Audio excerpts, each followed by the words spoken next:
Hey, welcome. So glad to see you. I wish I could see you, make it like a Zoom thing. Hey, I'm Allan Karl, your host here. This is the Journeys Webcast, and I am so, as I always am, excited to travel the world virtually in these crazy times and going off to Croatia today. With some really cool guests, you're going to love their story. But before I get into telling you more about Matthew and Charine, I want to tell you a little bit about what's going on here in San Diego. It's been really hot. Okay, there's the weather report if you want to know that, and humid, and that's a bit crazy. But for those of you, if you've been watching the Journeys webcast or some of my patio stories, you know that back in the middle of June, I got hit pretty hard with this bout of vertigo, which makes you feel like a drunken sailor walking around curvy and lightheaded as if you got a hangover. And I'm still going through some tests on that. I still am not ready to get back on that motorcycle. So that's the reality of life here in San Diego for me. So, but I'm going to go into some physical therapy, and I've been given encouraging words that this will go away. I'm just going to probably have to do a little more aggressive exercises. So that's it. And I've had so many people reach out to me. I must thank all of you guys for sending me info on people or even yourself who's had vertigo. Talking to people sending me exercises, people recommending a number of different things. I was in the green room with Matthew here actually a bit, and I learned something about him I didn't know. We'll learn more about that he's trained chiropractor, and he knows some tricks. So I'm going to tap him maybe for a little bit as well. But how are you feeling? It's in wherever you are dialing in from the world. Now, a few things of note on the webcast. We do have the chat, so I'd love to see. Let me turn it on. Okay.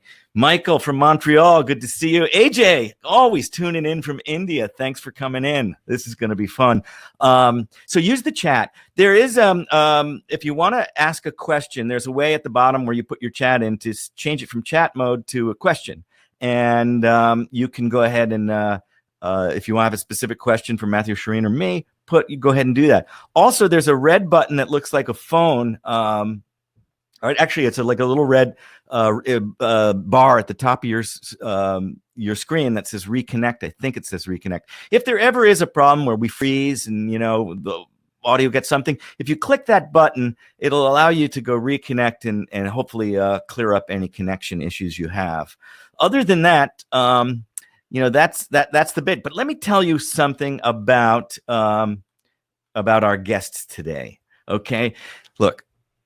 In 2015, so just over 4 years ago, Matthew and Charine decided to take a short sabbatical from their lucrative careers in Singapore. Yeah. And now 4 years later, they're still on the road. It doesn't sound like a sabbatical anymore. It sounds like a lifestyle, right? This nonstop journey has turned into a location-independent lifestyle where they explore the world through wine. Imagine. They write books, produce videos, and other content. They've been written up in so many magazines about wine, about the world of wine. To date, they've visited more than 100 wine regions. Now, get this. This is like a list. Now, how many of these have you been to? Armenia, Austria, Bosnia-Herzegovina, Croatia, Cyprus, France, Georgia. God, I love Georgia. Hungary, Italy, Macedonia, which I think we would say the Republic of Macedonia, and probably Macedonia province in Greece.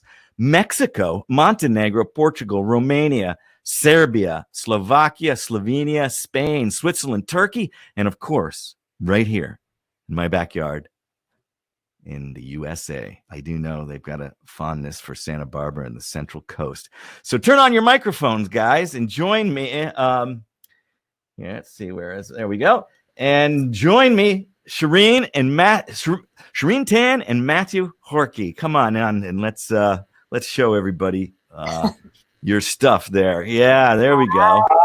Hey, welcome to the Journeys webcast. Thank you. Oh, it's a tight frame. We're gonna get that. Yes. No, you're gonna be tight, but I'll be able to bring you out like this. There we go. Now we can see. Now, you've been to 100 wine regions. Did you ever imagine, and if you were gonna pick one, to get stuck in. Now you've probably been there 5 or 6 months, I'm guessing. I know you were there working anyway, producing some great content in Istria and writing a book. But would have you rather been locked down anywhere else? I think that's a pretty beautiful place.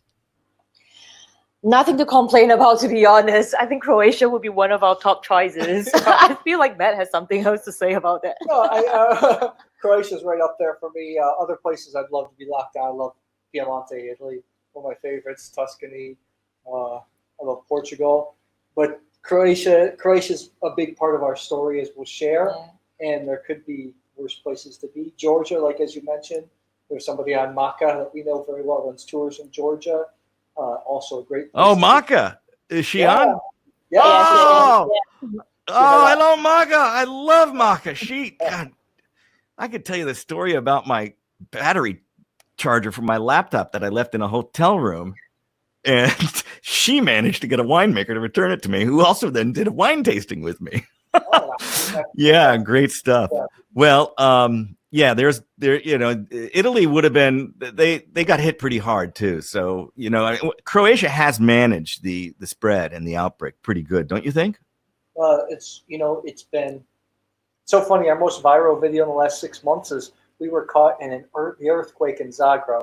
It was about a 5.4 on the Richter scale earthquake. We were on the 7th floor, so we woke up at 6 in the morning. Charine yelled, "Man!" And I looked out the window, and the building was like this. It was pretty. I had a sling lamp that practically broke and shattered on my legs. Kind of like what you did there in California. So I made a video about that, but nobody was panicked. It was in the middle of kind of lockdown, and then we were outside, and I thought, in the early 90s, there were bombs going off in Zagreb. So this actually isn't that big of a right. So they've managed everything great.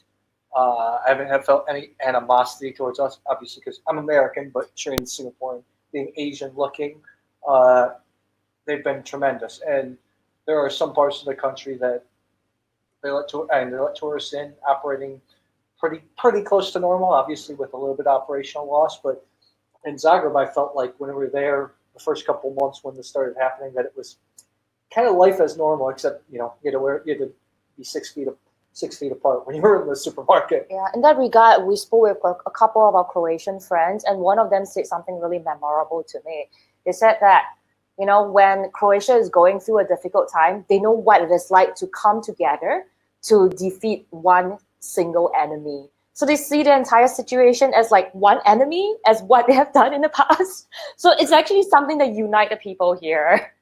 That's really interesting. You say that. I was reading an article that was some researcher had done a study on how has the United States failed in its we've got 25% of the world's cases, but only 4% of the world's population, just as one of those simple stats. And his point was that unlike some countries like Croatia, we fail to unite in this kind of thing, where we more get angry and say, I want my freedom, nobody can take it away from me. And so that's encouraging to see that. Of course, Croatia really had a real tough history, not only in the 90s, but going back to, World War II as well. So that's a good thing to hear. Hey, so you guys are Exotic Wine Travel, and the great website, exoticwinetravel.com. You left Singapore, had great careers. What were you guys doing in Singapore before you decided to, let's just take a little time off and go see the world? What were you doing? So I was an account manager in a management consulting and research company. Really enjoyed my entire career. Was in the corporate world for about 8 years, and then I met Matt, who inspired me to travel. Not only she's not going to brag. She was like the #1 salesperson in Asia Pacific. So it wasn't like any kind of minor little thing. I had a nice career. But I'm a chiropractor by training. When I actually got to Southeast Asia, the day after I graduated from chiropractic college, I got on a plane the next day. I traveled around the world. I ran some missions in India, like medical missions, chiropractic missions in India, helping some of the underprivileged communities. I traveled around the world till my money ran out. I ended up in Singapore. then I moved to Jakarta, Indonesia, where I started to build up some practices. By the time those practices got rolling, I actually got blacklisted and kicked out of the country. Ended back up in Singapore. And first, I didn't want to be there, but I met some interesting people, obviously Charine and others, and started to build up a practice. And in a couple of years, I had one of the largest practices in Southeast Asia. Huh. And then, you know, you were thirsty, I guess. Is that? Well, you know, it's so funny. I always loved wine. Ever since I was in university, I have a video coming up. I saw a little film called Sideways, which was filmed kind of in your backyard, San Diego. Oh, yeah. And I thought, man, I really want to know about wine. I love the intellectual, the cultural, the geographical point of view. But the problem is, I was a student and a graduate student, so I was drinking plum. And I really, until I started traveling, and especially until I met Charine. Charine has a quite different story when it comes to wine. That's when I started drinking better and better. So I grew up with wine, especially during my teenage college time. I mean, coming from Singapore, I was surrounded by people who drink wine or who inherited a cellar or something along that line. So I had access to really good wines. But I think what inspired me to travel is actually not just hunger for or interest in wine, but it was this desire to know the world better. And what better way is it to travel around the world and meet people and understand culture than through food and wine? Yeah, so yeah, I mean, I really loved practice, but I was so dedicated that I think I took 3 holiday days a year because just the way I practice, I had to be there all the time with everybody. And you were a bit of a workaholic, I'm guessing. Yes, and I wanted to, I always wanted to travel around the world. That turned into this. So did you were going on the sabbatical, and then somehow the sabbatical turned into a, like you say, a location independent lifestyle, and you started building this. I want to actually show a short little video and come back to it on the way in while we're talking about how you launched into this thing. Click your mic off while we watch the video too. Hello and welcome to Exotic Wine Travel. I'm your host, Matthew Horkey. I want to welcome you to the very first episode of this show. This is something that I've been wanting to do for a long time. I just didn't have the courage to do it, and I didn't think I had the knowledge to, but we're just going to give it a go. If you find that you like these videos that we're putting out, please click the like button or subscribe to our YouTube channel, Exotic Wine Travel, and the videos will come right to you directly. So I'm going to tell you a little bit about myself before we get started. I'm a wine enthusiast. I'm not a sommelier. I didn't work in a restaurant. I'm not a winemaker. I'm a wine enthusiast. I've really been getting into wine very seriously in the last couple years. In the last 6 months, I've been doing a continuous trip around the world, traveling to some fascinating wine regions, including regions that you probably have never heard of or thought, I didn't even think they made wine. And I'm going to be sharing some of those gems with you directly. The first series of videos, I will be reviewing very, very common wines or wines that you probably have heard of, so you get an understanding of my palate when I compare these new unique wines to things that you already know, so you have a better understanding. We're going to start reviewing in the next video. I hope you guys enjoy, and I'll see you next time. Yeah, I always do that. This is my thing. Anyway, so this is your very first video that you did. This is you were 6 months into your journey here, and you thought that was gonna be it, and then you decided, as you said in the video, you drummed up the courage to try to make it a go on this. But before you explain a little bit more about that, I think I'm getting a little thirsty. You got some wine? I mean, we are talking about wine. We should be drinking. We're drinking a double magnum. Oh my God! Yeah, that'll be a long conversation. Oh, okay. We're talking about the wines over here. What is that double magnum? Share with us that. What is this? This is Rizman Plavec-Mali 2015. Plavec-Mali is the offspring of the original Zinfandel in Croatia, known as Trigajag or Sorjena Kaštelanski. Say that 3 times fast. Yeah. This is brand new produced region in Croatia called Komarna, full organic certified vineyards that tumble down into the sea. Just incredible. They're vineyards at 45, 50 degree slopes that just tumble right down into the Adriatic Sea. Fantastic wine. Fantastic. I think of Cosmopolitan when done right as Mediterranean Barolo. Mediterranean Barolo. There you go. I like that. Drawing a little bit to your passion for Piedmont. Yeah. Yes, but we are drinking. Let's see. Tonight, first we just polished this off. We're doing some reviews of the Naha. This is a Hermannsburg Grosses Gewachs 2018 Riesling. I love Riesling, but we finished that, so now we are on. It's called Frenchy by the St. Hills Winery. If you take a look closer, it's actually illustration of Michel Rolland, the famous wine consultant from Bordeaux. And it's funny, in the back it says, the Rollandization, globalization, puckerization, and the others, BS stories. So it's really, it's a blend of Semillon and Sauvignon Blanc, which is from Bordeaux. It's just a white Bordeaux. Yeah. So that's right. That's funny they say the Michel, because whenever you think about that, oh no, we don't need another Michel Rolland wine.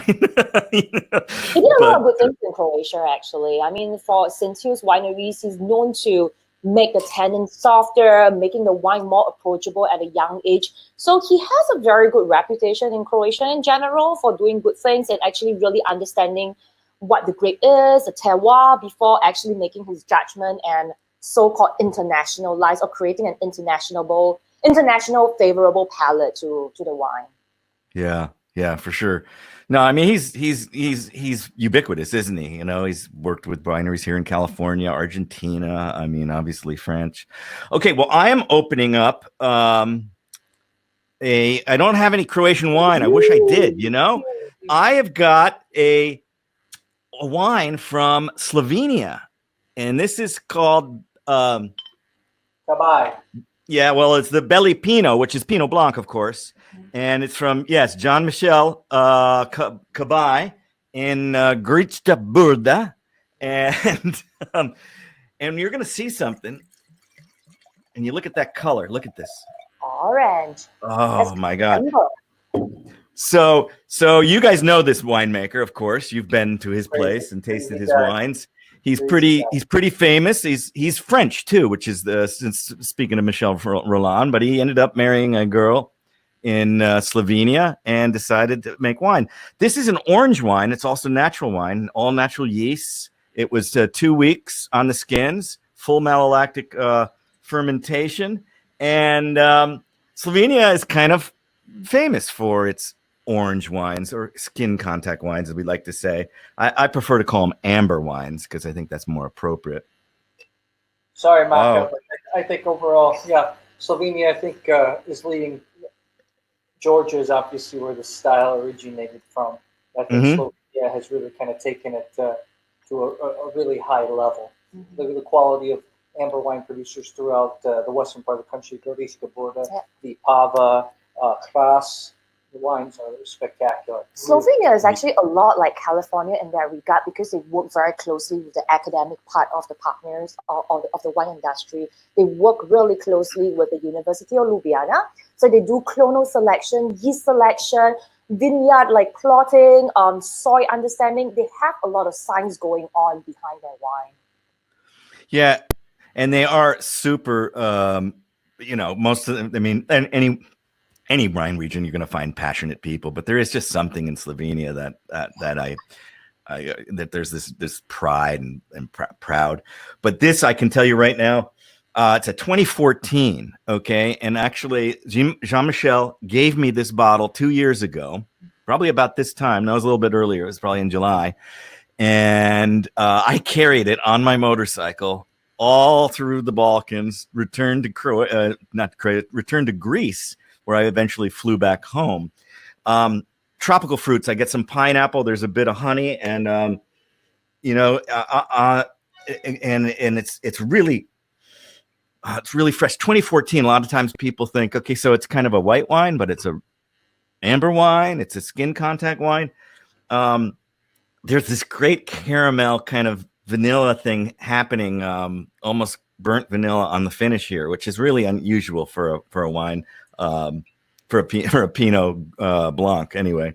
But this is 2014, 6 years old. So there you go. Cheers to you guys. Cheers! You make me want to drink your wine now. Yeah. A little bit envious. We have some wine. Yeah. Tell us a little bit about your Semillon Sauvignon Blanc. You know, your white Bordeaux from Croatia there. It's really easy drinking wine. I think what for me, which makes this is not their best white wine, but it's a wine that's familiar. People know Sauvignon Blanc. They've kind of heard of Semillon. It's crisp, it's fresh, but it's not simple. Has Semillon gives away some of that oily characteristics, some of that natural gas type flavors, more white pear, and it kind of dulls down the Sauvignon Blanc. So the Sauvignon Blanc doesn't become too explosive, too much kiwi, too much grass. That's kind of toned down. So it's easy going. It's really good, but I wish we were still having this. I couldn't. The Riesling.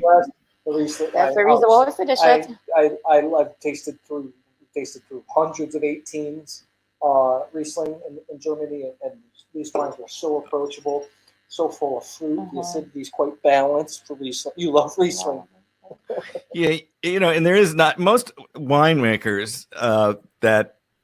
This is very general, okay, but I can pick out at least three that are just pop right in my head. That Riesling is their grape. That's what they want.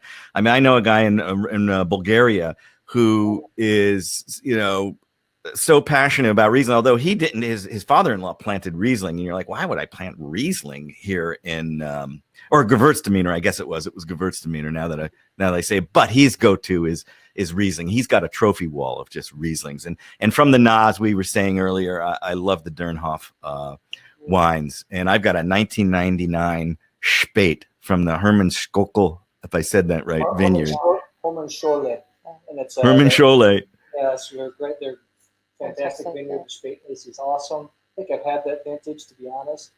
Phenomenal wine. Yeah. So funny, Riesling is such a difficult sell in Eastern Europe, Central and Eastern Europe, especially the Balkans, you know, Romania, Bulgaria, because these countries in the past, when they were communist and or socialist, the state wineries were making, as you know, wines first focused on quantity, not quality. So a lot of people associate Riesling with just high acid, just basically drinking battery acid. So it's almost impossible to sell Rieslings in this part of the world. There's also another side to the story as well, because we have Welsh Riesling here, also known as Grashevina.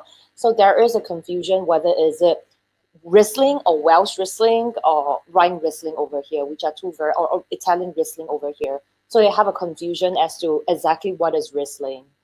Yeah, it's an identity problem, right? Isn't it? It truly is. And I think the perception of most Americans is it's sweet. You know, different than the battery acid perception of the Europeans, Eastern Europeans. Everybody's like, oh, I don't like Riesling. I don't like sweet wines, you know, and it's, yeah, when you're deep into it. Hey, but we're in Croatia. We're talking about exotic wine travel and about how you guys were 6 months into it. We just saw the video of you when you really kind of said, this is what I'm doing. How has that journey continued, and how did it take you here to Croatia? I think it started off after 6 months. We had to make a practical choice, first of all, because after the 6 months of travel, when we look at a credit card, we're spending most of our money on wine and in wine regions and all that. So it was really like, dude, what are we going to do about all the money we spend? We have to come up with like a way to, I wouldn't say capitalize, but actually, you know, find the best use of our time. And we also saw a gap between, you know, general wines that people know and also the lesser known wine regions. So that's when we decided to go into exotic wine. We started off making a decision. First, Matt was the one who decided to start a YouTube channel. And the second decision was we wanted to write a book about Armenia, Georgia, and Turkey. And so then we make the next step and we ask ourselves, okay, what is the next like really cool region full of history, full of culture, and also is a little bit of this lesser known area in the wine world? And the ex-Yugoslavia came out. I actually always wanted to come here because I was playing basketball pretty high level, so yeah, in college a little bit too. And I grew up during a time when the Yugoslav players were just starting to come over to America. You know, you had Drazen Petrovic, Peja Stojakovic, Toni Kukoc, Dino Radja, yada, yada, yada. That Sarunas Marcelona, I think he was, I can't remember. No, he was in Belarus, I think. But anyways, during the 90s, so I was always fascinated with this part of the world. And yeah, so I always wanted to come here. When we got to Croatia, we realized that there are high quality wines here. There's so many indigenous grapes, about 140. Not as many as Italy or Portugal, but quite a few. And we noticed, obviously, they get about 16 to 17 million tourists per year, mostly in June, July, August. So I saw it as an opportunity to, hey, help people pick out how to drink the best wines here, because a lot of times what you get in the canobas or the local restaurants are not very good. Awesome. I put up in the sidebar there under offers. It's not necessarily an offer, but is your first book, Uncorking the Caucasus, the cover of it. People, if you want to click on the link there, you can see it on Amazon and other of Matthew's books. But since we are talking exotic wine travel, you know, Germany may not be so exotic. We love the Rieslings. Portugal, certainly Bordeaux is not, but Armenia, Turkey, and Georgia. And we have a guest from Georgia, our viewer on Macas, you know, and talk about how many varietals. I mean, they're not using all of them for wine, but they've got more than, you know, most anyone, I think. But you went to this region. Give me your motivation of why. And by the way, I love Turkey, Armenia, and Georgia. I was there this time last year in all three of those countries, drinking and tasting wine. But why? Why Armenia, Georgia, and Turkey? It's so funny because when we got to that, this was the second half of our sabbatical, and Charine will share part of the story too. Is, you know, the first part we were going through Italy. I took my parents along with me for the anniversary present. So when we started traveling through Switzerland, Italy, Portugal, Spain, but then when we went to that part of the world, I had always wanted to go to Georgia, and the only reason was because there was an article. My dad's a huge fan of National Geographic. I think there's an article in 1979, in the 1979 issue, about people that living over 100 years old, and one of the regions was high up in Smaneti in Georgia. And I love mountains, so that's why I was fascinated about going there. The Caucasus. Yeah, and Charine actually always wanted to go. I wanted to go to Armenia because, in fact, a lot of the first church in Singapore was built by Armenians, and Armenians were some of the first few people who came to Singapore to set up international trade. So it was a country that just seemed so distant, but with such a rich history.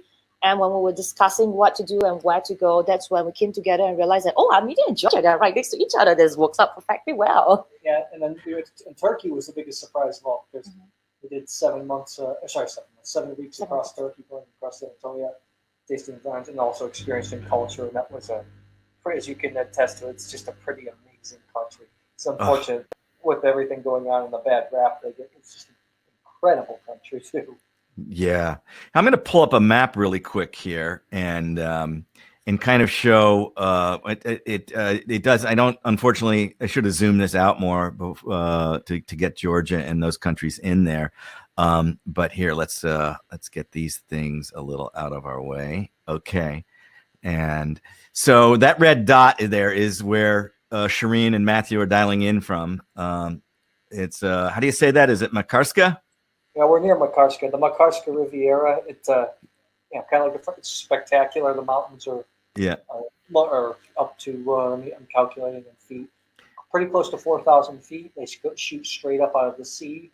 Just really, and it's an incredible place. The sunsets here are ridiculous. And if you follow my line over here, you go way over here, and that's where off the map is Georgia and Armenia, and obviously, you know, this down here, this is the western part of Turkey. But if we look at the next one, we'll zoom in a little closer. Let's clear that stuff. That's the Makarska Riviera right there. So and then that, you know, if you can go, let's see, there we go. It always dims it for me. You come down here, this right here is the Pelishak Peninsula, and that's where that wine you're drinking is from. Close by, yes. Close by there. Yeah. St. Hills is on there, I think, right? Yeah. Yes. And then the wine I'm drinking, let's come back, is from it's the closest I could get to Croatia, and Grič Brda is probably right over here, up here. I'll scribble it around, but Slovenia is a very small, but it's in the western part of Croatia there. But yeah, that's that's a little bit of our geography lesson on Journeys Webcast for today. Let's get rid of this. There we go. It's fantastic. It's a country we love very much. The wines. I want to move there. I really do. I do. I want to do. So you got that, and that. By the way, I should put up. So I put up. If you haven't clicked on Uncorking the Caucasus, click on it now because I'm going to remove it and show you another project. The last time, Matthew, you and I chatted, actually voice to voice, not email, was you were working hard on putting to bed and the Hungarian guide and wine book. How's that coming along? It's on pause actually at the moment because our books are geared towards travelers. A lot of people are not traveling. Yeah. So it was actually one of the. It's another. So funny when you do stuff like this, do stuff out of the ordinary. Everything's all great and dandy, but doesn't come without its struggles and your falls, your failures. And we actually tried to launch a Kickstarter. I made some mistakes with wrong time funding everything, and our Kickstarter fell flat. Didn't come through for the book Discover Hungarian Wine, but we do plan to finish it and complete it because it's a country we're also very passionate about. The wines are outstanding quality. So that's what we're. Yeah, I love the ferments. I tell you, man, that's almost like white Burgundy to me. Some of them are really, really good. I put up Cracking Croatian Wine in the offer column as well. This is a book since you're in Croatia. So I guess the Kickstarter campaign was designed to raise money because you were going to go with a more graphical book, right? As opposed to these are more narrative and more. Well, I just wanted to make it. It's so funny talking about these books. All our books were actually reviewed professionally by a lot of people, Jancis Robinson, blah, blah, blah, so forth. And it was so funny because obviously our first book got terrible reviews, like ridiculously terrible. I remember the writer said, Uncorking the Caucasus, more like cutting the capsule. She said it felt a little bit amateur, but it's so funny. People still buy that book today and still email us and say how much they love it. So the Croatian wine book was closer to what we envisioned, right? Mm-hmm. And we initially set out to do like a Lonely Planet guide for independent wine travelers. So instead of just, sitting around waiting for things to happen, Uncorking the Caucasus was like an experiment that we put out. Of course, we put a lot of effort to it, but I think you always need to put the effort out first. You have to be ready for people to criticize and give you feedback in order to improve. So when we get to Uncorking the Caucasus, we gather all the feedback to make things more practical, more accessible for people, especially for independent travelers. Yeah, we don't take any sponsored reviews in the books. It's so funny. The Cracking Croatian Wine got a very glowing review, besides the design, obviously, because we did all the books ourselves. Yeah. And the only thing I didn't like in that review, she said, well, the company Agricor, which is one of the biggest companies in Croatia, produces most of Croatian wine, and we recommended some of their supermarket chains as a place to buy wine. So they were suggesting that they sponsored us, and I was like, no, it's the easiest place to get wine. So we went to Discover Hungarian Wine to be like that, a little more thorough. Hungary is a challenge because of the language, and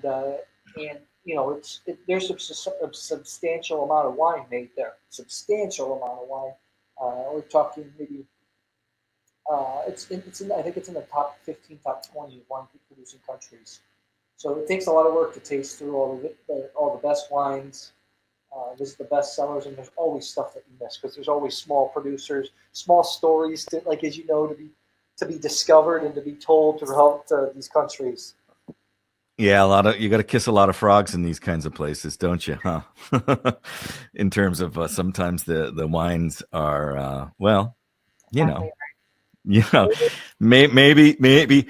Nobody likes a bad review, but I was actually coming back to your first book there and getting that. I put mine out there a few years ago now, and I just I've got pretty thick skin. I don't care what people think about I do what I do, but something inside me is like I don't know how I'm going to handle a bad review, and I on Amazon it's like 4.8 or 9. It's got great reviews there, but there was one, I know 1 star. So there was 1 2-star, and a guy just wrote on there that he said, and blah blah blah blah blah, went on, and then he said, what about Japan? And this is not a wine book. This is just a travel book. And I'm like, oh, I didn't go to Japan. Right about Japan. And I was like, okay, whatever. There you go. So, I don't let that, we all learn, don't we? You have to be if you're creating content, artist, quote unquote, you have to have some thick skin. I think the biggest challenge for me was not criticism when I was getting into this. It was transitioning from the point of just being an enthusiast and learning to the point where this is what we do for a living. This is, I guess you can call it wine professionals, but not. It's a little bit, I think, different from people that enjoy wine, because you meet with producers. They give you great hospitality, make you feel great about yourself. Wine enthusiasts are great, but wine media is not so welcoming to new kids on the block or people that might be deemed threatening, because wine is archaic. It's an archaic industry, to be honest. Yeah, I mean it's the oldest. Well, we could talk back to Georgia. There's a great little wine bar in Tbilisi called 8,000 Vintages. Yeah, 8,000 years of winemaking. Finding wine vessels, the early stemware, as I like to say, all through that region, in Bulgaria as well, Turkey, the oldest thing. But yeah, as far as the industry, it's funny. You mention in your intro is places that you wouldn't even think made wine or good wine, people there.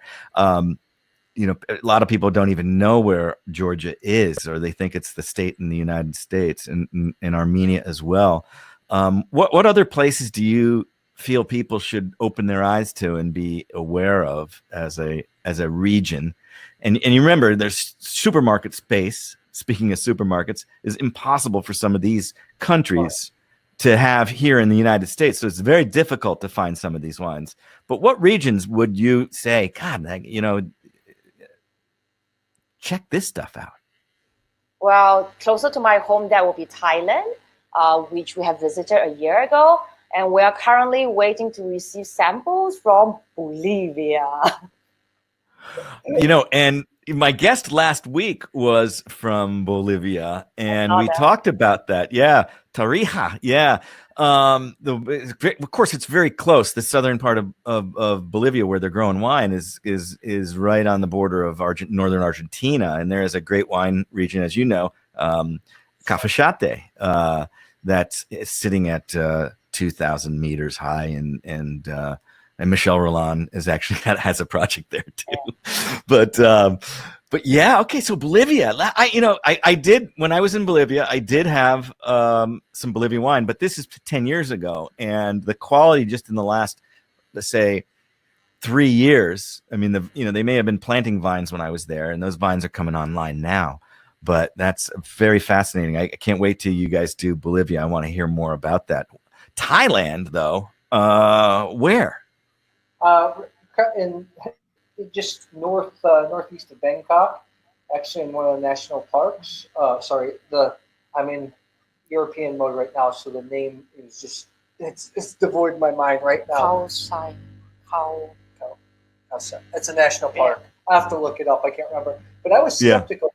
I was there during harvest, so there's a lot of wines in the tropics being made. Michel Roland's in India, actually. Bali, there's 2 wineries. There's 3 wineries in Myanmar, Burma. There are a couple wineries in Taiwan, all over the place. I was skeptical about Thailand. Sort of tropical. So what? If people don't know, the grapes need to be dry during the ripening period and during the harvest. And I thought it'd be too hot, but because of the wind tunnel that's there, the elevation, the dry season, that's when they harvest. And it was cold at night. I needed a jacket. Actually, it was pretty chilly. So I was skeptical, and some of the wines are pretty good. The only problem is the price. It takes a lot of work to constantly the taxes. The wines are pretty expensive, but they're delicious. Yeah, it's kind of like the wines in Baja. They're really some good ones there, but they just because of I mean, a number of factors. The pricing, the price of those Baja wines is pretty, pretty off the charts. What about that story? That's how we. Oh, that's right. Yes. Yeah. So I will tell you this. Let me tell you how I first met Matthew, and through a referral, because Monica Perez, who has Valley Girl Wines. In fact, I have this. Hold on. To people listening, Andre just said in the comments, Karl, that's right. I said Karl, hi. Thank you for correcting me. Oh, in wine we last year. Yeah, so Satara gave me your book as a gift. Satara was when I filmed the pilot of my TV show in Baja, because I wanted to expose people in California, in the U.S. think Mexico, it's tacos and tequila, but they're actually making really great wine. And I connected with Satara, and she knew I was planning on going to Georgia, and she gave me your book. And then I wrote to you and said, by the way, you had met Satara, so yeah, that's how that all comes together. Isn't that funny? How I love the world of travel and connecting with people, and even though you and I haven't sat down and actually had a glass of wine together. This is actually the first time we've had a glass of wine together, and it's virtual. Actually, I need a little bit more. Yeah, you guys. And I'm going to play another video here, and then I want to come back out and talk about it. Since 6 months, you decided to go deep into exotic wine travel. How are you able to pay for this lifestyle? So we'll talk about that on the back end. But I'm not going to show this whole video, but I'll show a good portion of it. Hi, I'm Matthew Horkey. Hi, I'm Charine Tan. And together, we're the team of Exotic Wine Travel. Since 2015, we've been traveling around the world full-time, sharing unique and exotic wine, food, and stories. We believe that wine can be enjoyed by anyone, and if you're willing to try new wines, it opens your mind to the world around you. We believe that discovering new wines should be fun and non-intimidating. Wine is all about discovery, flavors, and connections with those that we love. Today, we've produced over 500 YouTube videos, hundreds of articles, and 3 wine guidebooks. Our work has been featured in major media publications such as Decanter, Wine Folly, Forbes, and the New York Times. We never accept sponsored wine reviews or advertorials. This is because we want our wine recommendations to be honest and reliable. Exotic wine travel is what we do full-time. Until now, we've funded everything ourselves. All of our online content is free to consume. It's not hidden behind a paywall. More than anything, we want to keep sharing stories about what we think is the most delicious beverage in the world. The most delicious beverage in the world. Yes, I am in agreement. Back to your cheers again. Good. So, to be a digital nomad, as the term goes, how do you guys do this? In terms of revenue-wise, content marketing, content strategy is our key pillar right now. And we don't take advertisement, we don't take sponsorship from wineries, as we mentioned in the video. So the way we do it is through affiliate marketing, Google ad sales, YouTube ad sales, and on the side we also do PR marketing, social media strategy for wineries and wine regions. Okay. Our books sell every day. And we're not living on the high hog. It's not like when we're back in Singapore. That's for sure. Not when you were the top salesman. But I think it's a misconception. Our job is to create content. Like we're going to start focusing a lot more on our YouTube channel, and people kind of have misconception. Obviously, when we started out, we funded everything ourselves, and the money starts to drain really quickly when you're doing stuff like that. Yeah, we're eventually at the point where we're not this year because it's thanks to COVID, but most of the year we're on press trips. What happens for people that don't know is wine regions, countries, or groups, whatever, if they're doing tastings, fly you over there, put you up, show you everything, and then so that's how we travel. A lot of times people are irritated with accommodation. When we're not doing that, we decide to live in certain wine regions, live for a couple months at a time. And that's where it becomes economical because you can rent a house or an apartment pretty cheap at close to a local price. Then Charine's a great cook, so cooking a lot of stuff. That's how we manage the in between times, so to speak. And there's a lot of great tools out there for travelers. People like it's a house sitting site that you're Trusted house sitters. Pet sit, house sit, and there's a lot of creative different ways that you can do this. That's good. You got to be creative. I just wanted to go over to the chat for a bit. Allan Tecchio, I notice, is here. He was on a webcast not long ago. He's from New Jersey, another motorcycle rider, and he wants a taste. Good to see you, Allan. Maka, I don't know where you're at. You asked which year. Were you asking about the Kabay? Mine was 2014. What year is the Plavitz Mali that you're drinking? 15. 15. Frenchie is 19. And Andre says, pull the microphone closer to your shoulder. I guess yeah. And he also knows of a winery.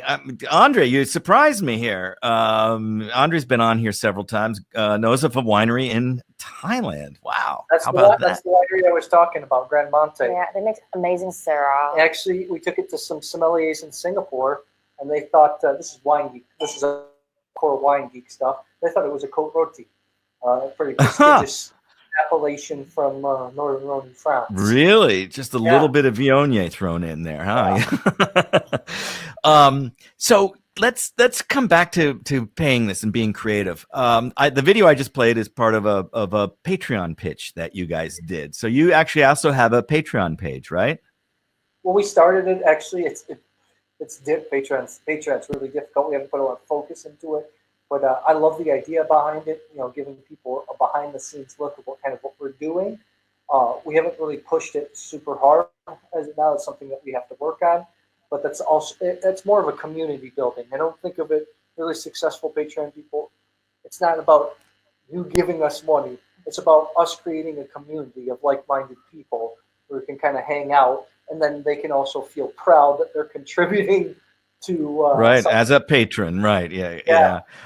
I just put a link up in the sidebar to the website, Exotic Wine Travel.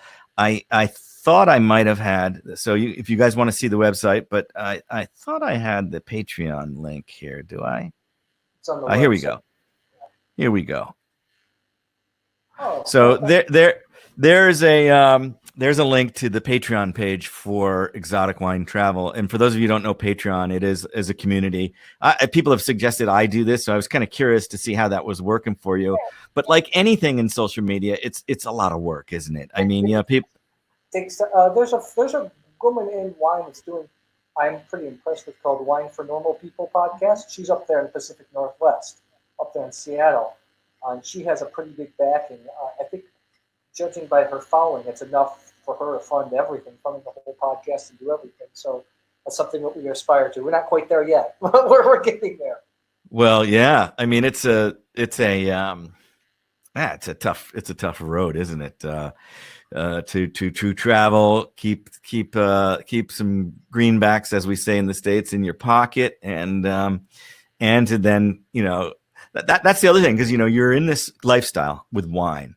You go to a wine, meet a winemaker, meet a winery owner, and they greet you regardless of what your status is, particularly in these unknown and exotic regions.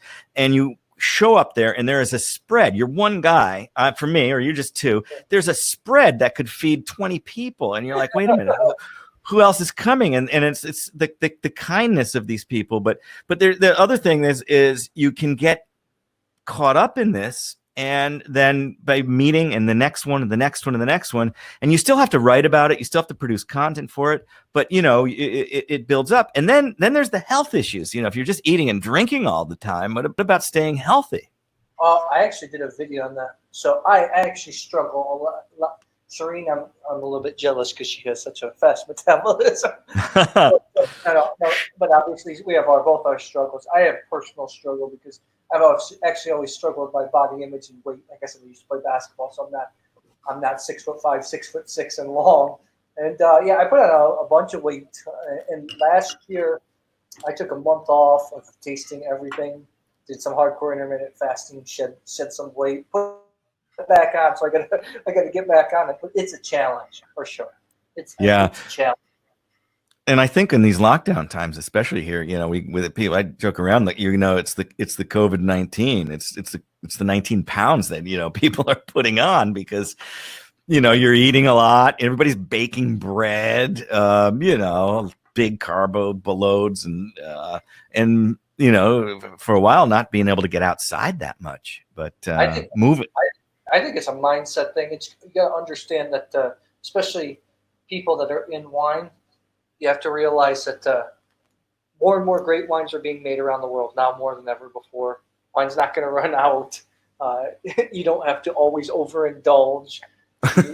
There's something else good coming, right? Yeah, I think it's like exactly like what you say. It's about always holding on to the idea of what people call the growth mindset.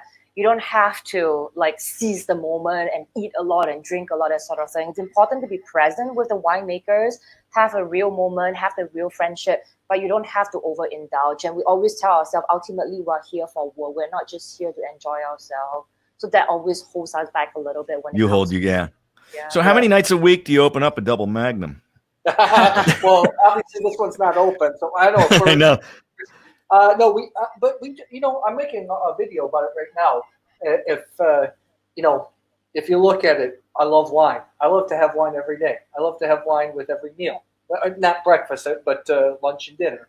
Like to have a couple glasses. So does that make you an alcoholic? There's certain. It's really a gray area because you do see it. You do see that there is a problem. There can be an unwritten rule. There are definitely problems, I think, in our industry.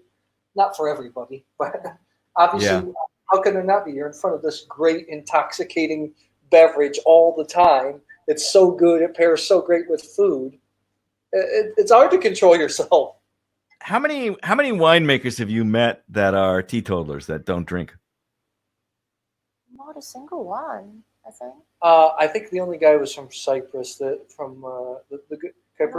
he said he doesn't really like to drink. I don't recall. I only met a master of wine who doesn't drink, but never a winemaker. Have you met any winemakers? Yes.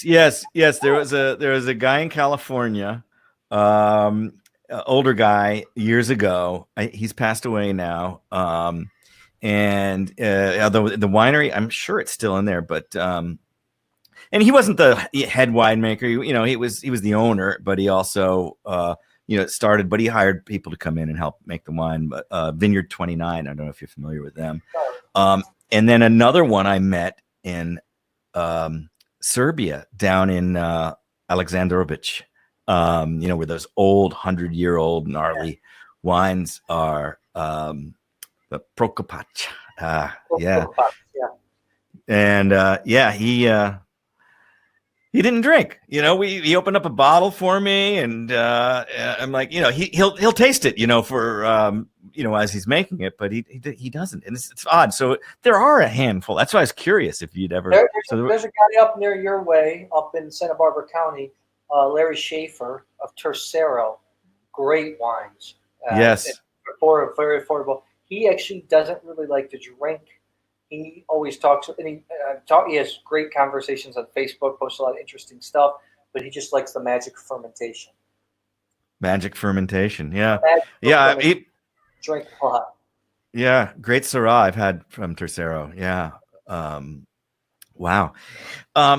Let's play another one of these exotic wine travel videos. This is kind of your. I like this. Let's just let's let this run. We'll talk about it on the other side.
I really, really like that tagline, drink adventurously. This is something I can't tell you how many times I meet friends, new friends, and I've got tons of wine sitting here in my cellar, and it's like, well, I don't really like Chardonnay, and not that drinking Chardonnay is adventurous, but by all means, but it's but when somebody puts a closed mind on that, as if this is a hardcore dried rule, I can find a Chardonnay you'll love there. But drinking adventurously is not just drinking something that's maybe a bit weird for some people. It's drinking something that you just don't always do the same in the same. Tell us about how can people be a bit more adventurous in their wine choices for drinking? First of all, it always comes to mindset, but it's also motivation. The reason why we talk about drink adventurously is that when you open up your palate and be open to all these new adventures and new flavors, you will open your mind to culture and people as well. But I also think that there's also the other side of motivation. It's just while you have been open to cultures and people, these people will bring you new adventures and new wine from different parts of the world. So I agree. And then also, I think to drink adventurously you're exactly right, doesn't have to be something odd. It's just trying something new. Just trying something new, because if you try something new neurologically, it means your mind's open.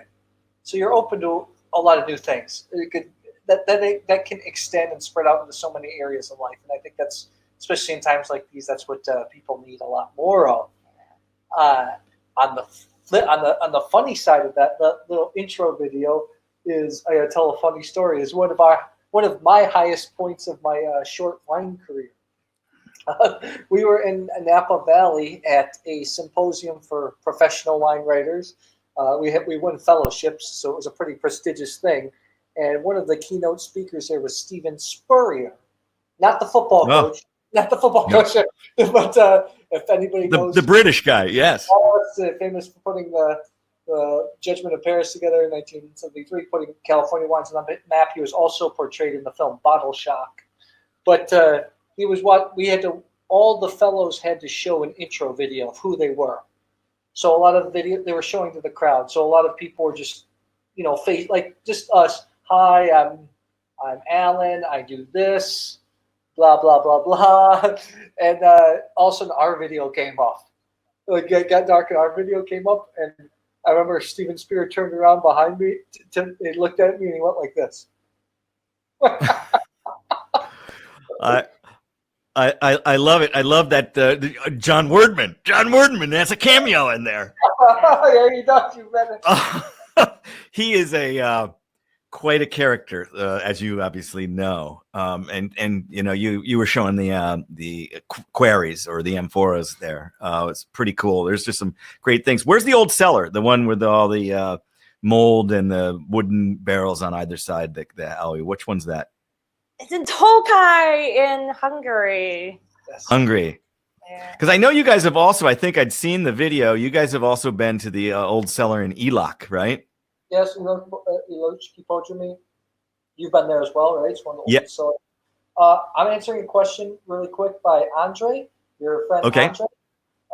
He said, when we came across the world needs to hear about what our first steps.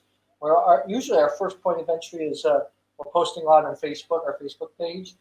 If wines become exceptional, they usually get written about in Exotic Wine Travel, or they're featured somehow in one of our videos on our Exotic Wine Travel YouTube channel.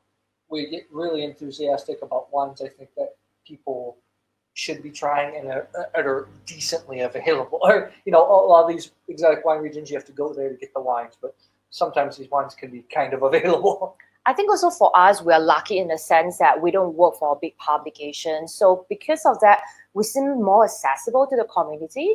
And when let's say the first time we came to Croatia, in fact, a couple of years ago, we reached out to the Vivino community. So we're talking about wine lovers in Croatia.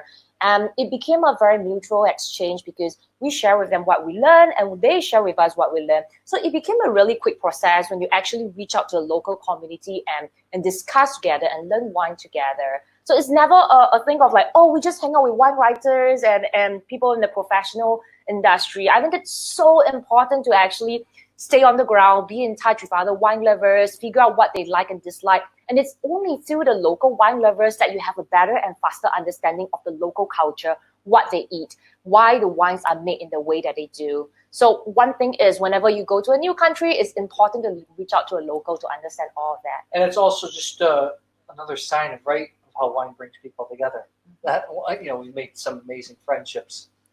Yeah, I mean, wine is the connector. Wine and food is the connector to that, and it's great, Charine. That's so true. Is you can't just be in a cocoon of chefs and winemakers and winery owners when you are traveling, and most people that are audience to you or me are not professional wine people anyway, and that's how they're going to experience it there. But by pushing yourself, and this comes back to that being open, and the openness is such a theme of when I do keynote speeches. It's always about being open. I use that motorcycle as a metaphor for being open, because you're exposed, you're vulnerable. You need to be able to try new things. I have on my website why trying new things is the key to happiness. And I think I have a thing that's like 25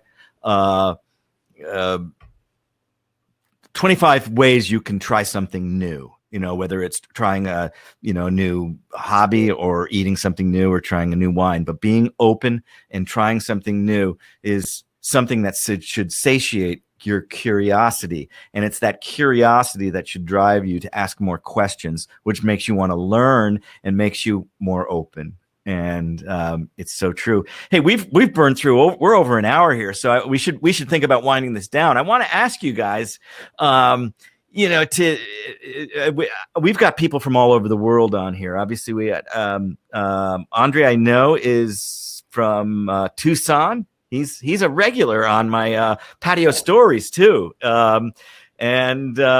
He actually, it's funny because he sent me an email sometime a couple months ago, and in his early life, he worked as a head waiter. And he tells the story, Andre. I will butcher this, but the bottom line is somebody ordered a very expensive bottle of Old Bordeaux at this restaurant he worked at, and he got a chance to taste that, because that's the other thing. Customers, in that business, wine is for sharing, or I like to say, my Spanish friends, vino es para compartir.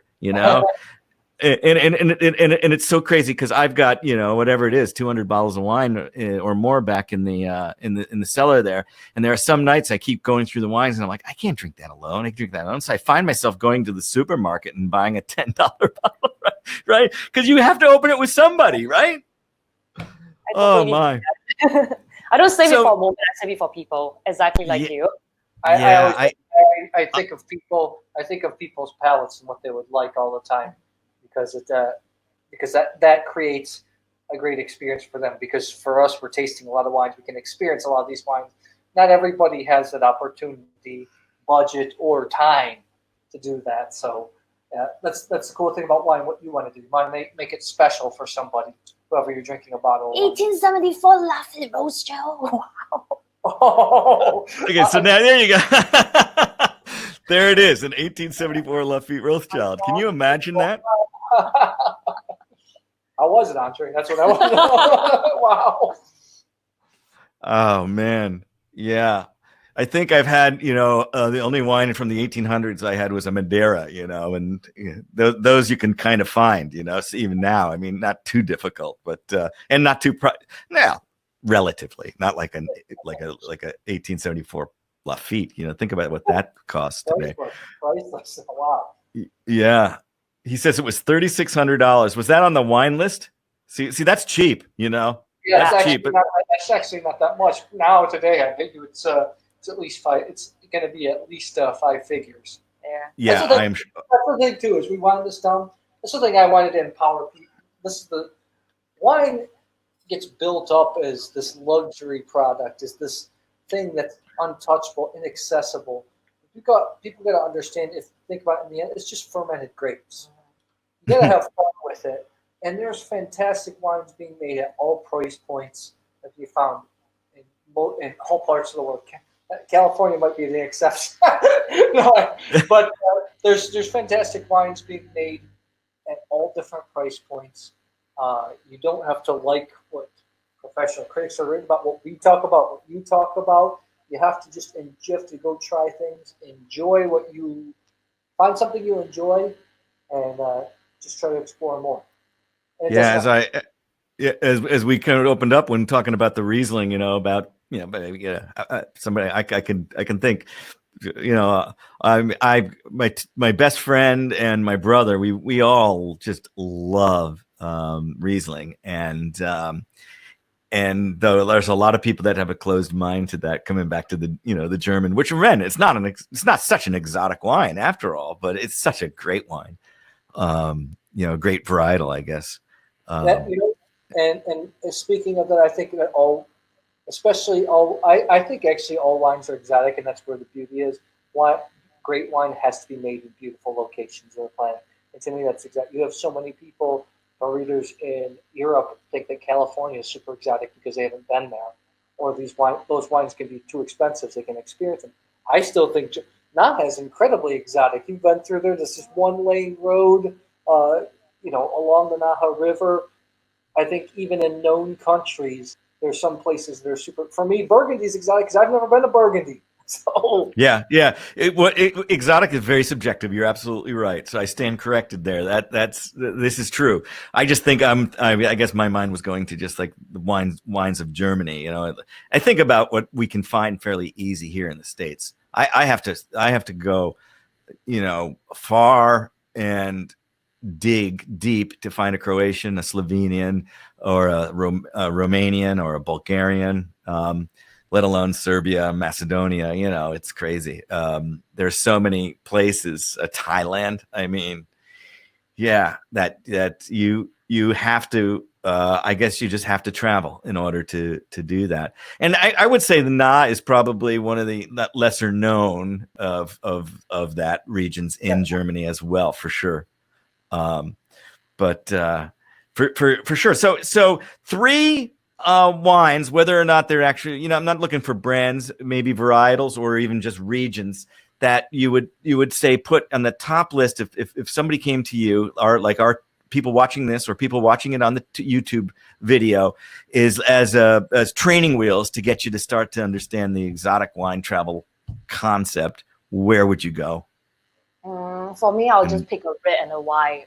Plavac Mali from Croatia and Petit Avin from Switzerland. These are 2 grapes that if I had a vineyard somewhere in the world, hopefully in California, I would plant those 2 grapes. Plavac Mali encapsulate the terroir, the Mediterranean terroir, and it's a very old grape with huge tannins, but yet with strawberry flavors, rose petal notes. So it's really intriguing.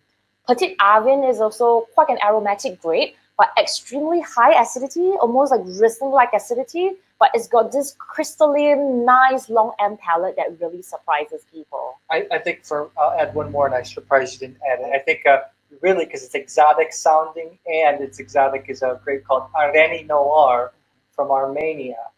And there's a few it can be found in the U.S., but namely by Zora, the most famous producer, probably the best producer. But this grape it's unique, but yet easy for people to get into and understand. If you're a fan of earthy Pinot Noir, maybe mixed with a Grenache Sangiovese, you're drinking, that sour cherry Chianti type of flavors. I think it's a grape that you're really going to like, and it's from vines from an incredible wine region, vines that are growing over close to 4,000 feet.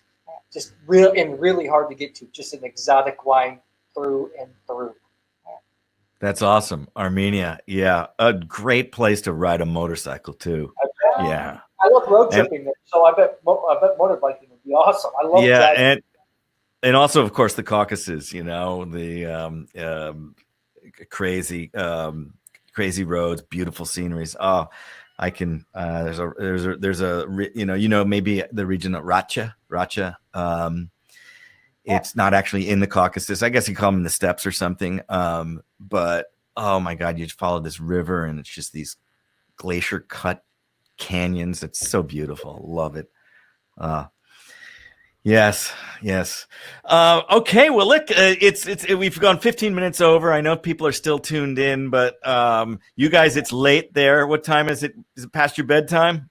For me, yes, because it's so funny. I usually fall asleep at 10:30, 11. It's about 12 midnight. Past Yes. midnight, yeah. Yeah. So it's after midnight here, and it's 3:15 here in California. Usually but on Mondays I always have a glass of wine with my guests. Or last week it was actually a beer with my Bolivian friends. If anybody has any other questions, throw them up there right now before we let them go. It's AJ in India. It says what is it, 3 a.m. there? In Delhi, I had a call with somebody from Delhi today, earlier actually. That's a country I love. I spent 7 weeks backpacking through India. Actually, after I graduated and before I went to Singapore. And it's a country I love. I love so much. I love the food, the culture. Oh, it's 3:45 a.m. Thank you for still tuning in. Yeah, I love that. Yeah, I love that. That's place. awesome. It's one of the, I've been to 81 countries now, and I still have yet to been to India. So that just is a possibilities, right? And you say that there's some wine projects there. So yeah, actually, they're so funny. We just had over a friend who's a master of wine in Croatia. She's making wine in Croatia. She's British, but she spent a harvest was making wine in India just a couple months ago before COVID. Wow. So. Pre-COVID, everything.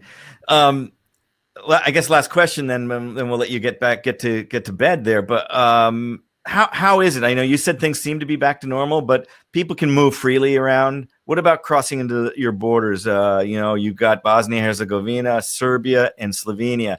Are they welcoming? Like, if you come from Croatia, go into those things? Do you know? No, and definitely what hurts us because we travel full time is what we're stuck here is I have a U.S. passport, she's a Singaporean passport. We can't go into the Schengen zone. Really?